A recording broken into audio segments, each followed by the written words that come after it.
Машини имат 4 навика, които повечето мъже правят и това е тяхната грешка. Само ако спрете да ги правите, ще повишите тестостерона си двойно или тройно, както и своята мотивация. Разберете кои са тези 4 навика, които...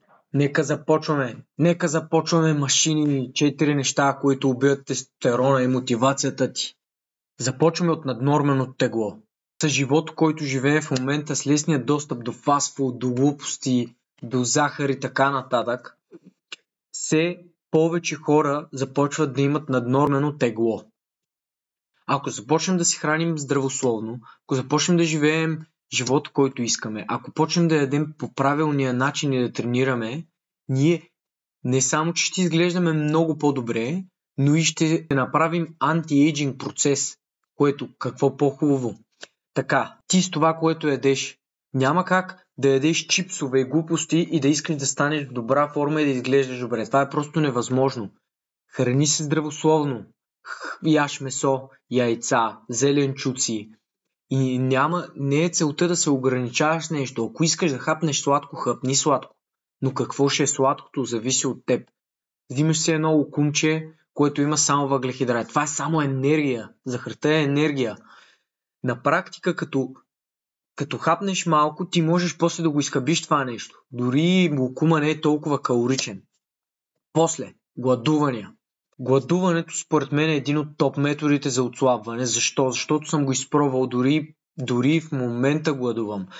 Всеки ден правя 16-8, което какво означава? 16 часа от деня не ям абсолютно нищо. Абсолютно нищо, само на вода и кафе го карам, а през другите 8 часа хапвам каквото пожелая.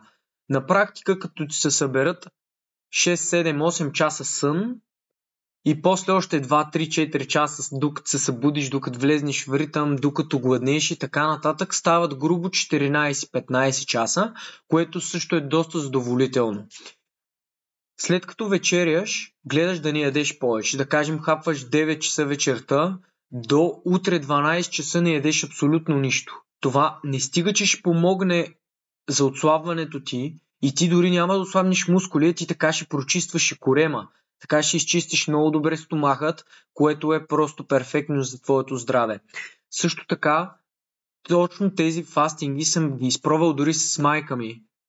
Изпробвал съм ги с майка ми и майка ми свали горе-долу от 15 до 20 кила в този диапазон. Само, че единственото, което тя правеше повече, е, че един ден в седмицата гладуваше 24 часа. Не е гладувала напълно, а е хапвала някакви плодове и хапваше някакви плодове. След това сладко, чипсове, фастфуд. Просто забравяте за това нещо. Няма как. Математиката не излиза по този начин. Разбирате ли, не мога да приемеш повече калории и то вредни калории с гадни мазнини и така нататък, които после да искаш да ги превърнеш в мускул. Това е невъзможно. Забравяте за тях. Диети. Въпросът не е да си толкова ограничен и толкова затворен в диетата ти да ядеш само ориз, картофи и месо. Това е невъзможно, ти така ще прегориш. Сега, не мисля, че някой от нас ще става състезател, а и да има състезатели, те са си строго индивидуални и са много малко проценти. Което какво ще каже? Следете си храната, но не мисля, че е най-добрата идея да влизате в някакви диети, например карнивор диет. Аз съм я пробвал, бях около 2 седмици на карнивор диет, 2-3 седмици и имах проблеми с корема тогава. В смисъл, че като не ядеш никакъв въглехидрат, имаш проблеми с корема, което е съвсем нормално.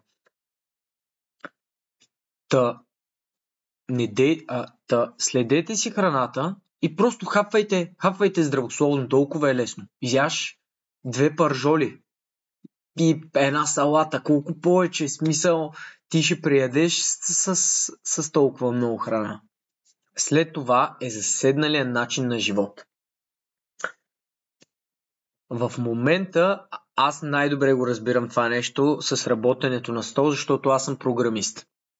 Седя доста часове. В смисъл, като ви кажа, доста. След работа обработвам клипове, имам и частни уроци и повечето пъти имам и кол с някой клиент, което какво означава, че аз седя поне от 12 до 14 часа на компютър. Представете ли си? 12-14 часа съм на компютър. През това време, разбира се, ставам, разхождам се, правя някакви тренировки. Вечерта винаги ходя на фитнес. Смисъл, не пропускам фитнес или някакъв боен спорт. Най-често в момента ходя на фитнес. Просто е задължително това нещо. Не можеш да седиш целия ден на компютър и както повечето хора правят след работа, работят 7, 8, 9 часа на компютъра като програмисти, да кажем, и след това продължават да седят на компютъра, защото игрите им помагали много в отпускането и те трябвали да цъкнат 1-2 Valorant. Момчета, малко по-сериозно. Няма време за игри и за такива глупости.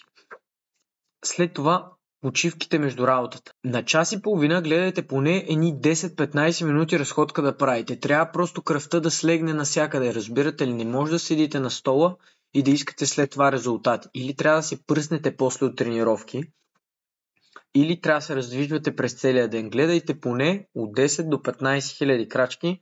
Мисля, че е файн. Другото. С заседналия начин на живот идва и психическата умора.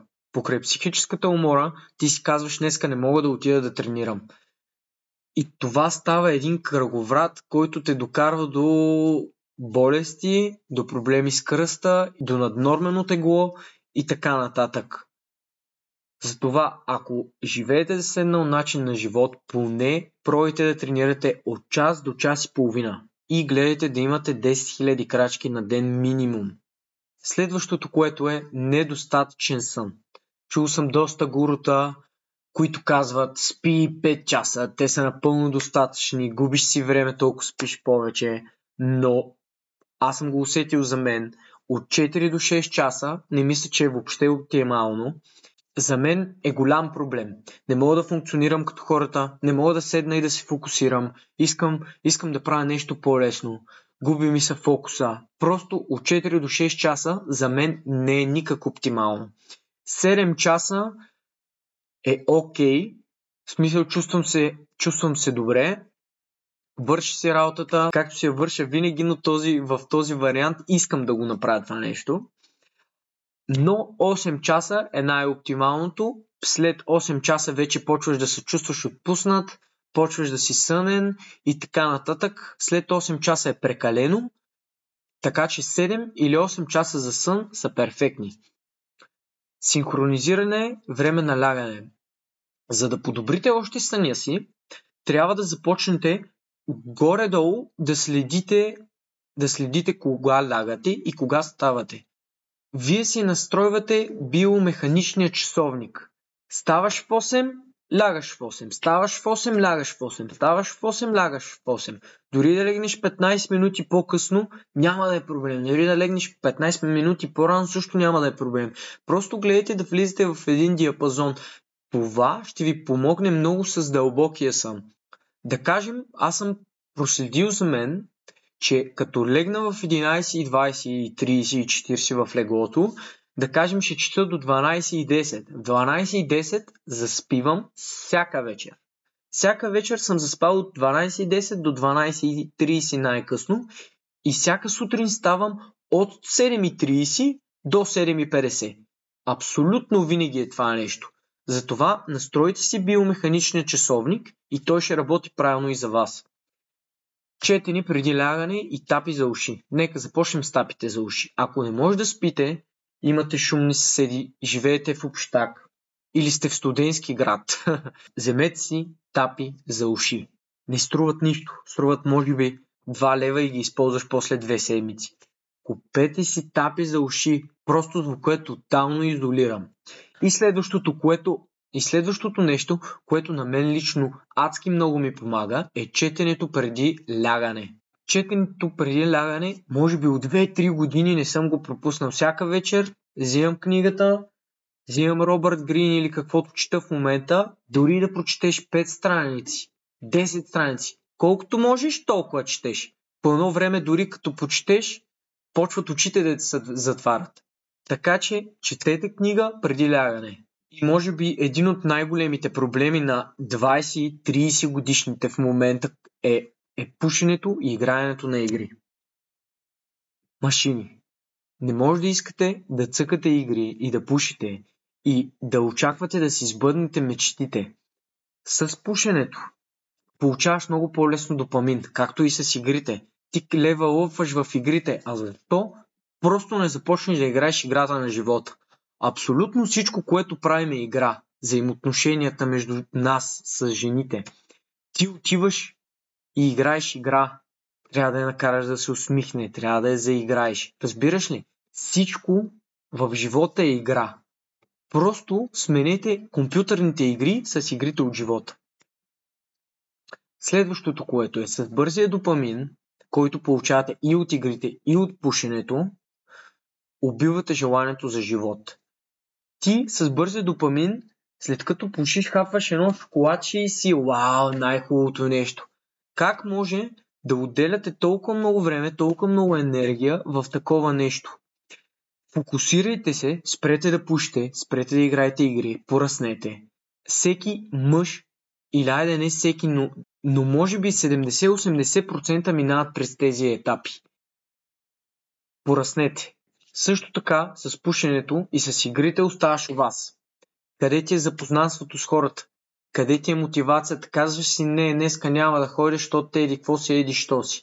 Вече си зависим от допамина. Така че не можеш да си свършиш работата, не можеш да се запознаеш с нови хора, нямаш мотивация за живот. Единственото нещо, което искаш да вършиш, е да седиш у вас и да мързелуваш, да гледаш Инстаграм, да гледаш рилове, да гледаш Netflix и да цъкаш на тъпите игри. Затова, машини, спрете пушенето, спрете игрането на игри и станете мъжа, който искате. Започнете да вършите нещата. Станете този, който сте мечтали да станете. Машини, надявам се да съм ви помогнал. Надявам се да сте останали с мен до края. Ще има много подобни клипчета и искам просто да бъдете с мен и да се радвате на процеса. Процес ще бъде дълъг, приятен, ще научим много заедно. Аз и ти ще сме on the top.